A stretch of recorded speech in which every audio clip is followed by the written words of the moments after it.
नमस्कार, मी गौतम जाधव.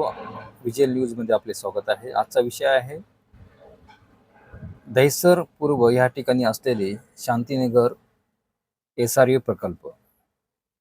शांतीनगर एसआरए प्रकल्पामध्ये जर तुम्ही बघितलं तर त्या ठिकाणी खूप मोठा प्रोजेक्ट एसआरएचा राबवला आहे आणि त्या प्रकल्पामध्ये काही जी अम्युनिटीज असतात त्या अम्युनिटीज आतापर्यंत रहिवाशांना दिल्या नाहीत किंवा आतापर्यंत त्यांना भेटल्या नाहीत.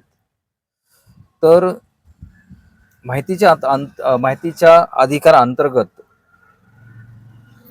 एसआरए मध्ये झोपडपट्टी पुनर्वसन प्राधिकरणामध्ये आरटीआयच्या माध्यमातून उघडीस आलेलं आहे की बालवाडी जी आहे, बालवाडी 15 दिलेल्या आहेत, वेलफेअर सेंटर 15 आहेत, संस्थेचे कार्यालय 26 आहेत, अंगणवाडी 7 आहे, युवा केंद्र 7 आहे आणि कम्युनिटी हॉल जो आहे 1 आहे.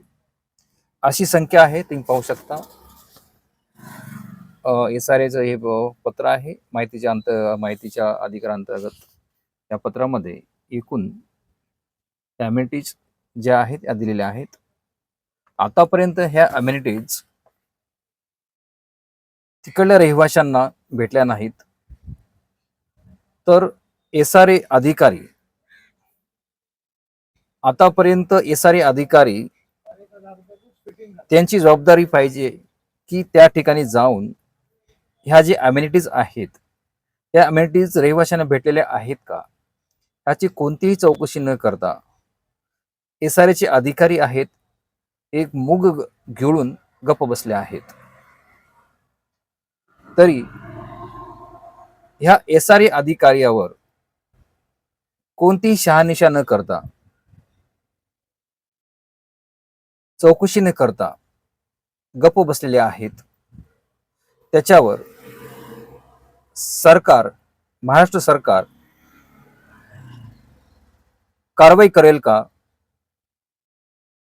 जे घर रहिवाशांना भेटले आहेत, गरिबांना भेटले आहेत, त्यांच्या अम्युनिटीज आहेत, जो सुविधा आहेत, त्या सुविधापासून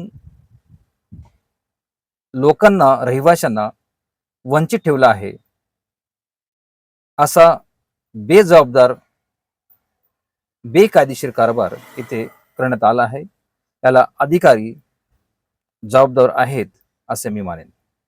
नमस्कार.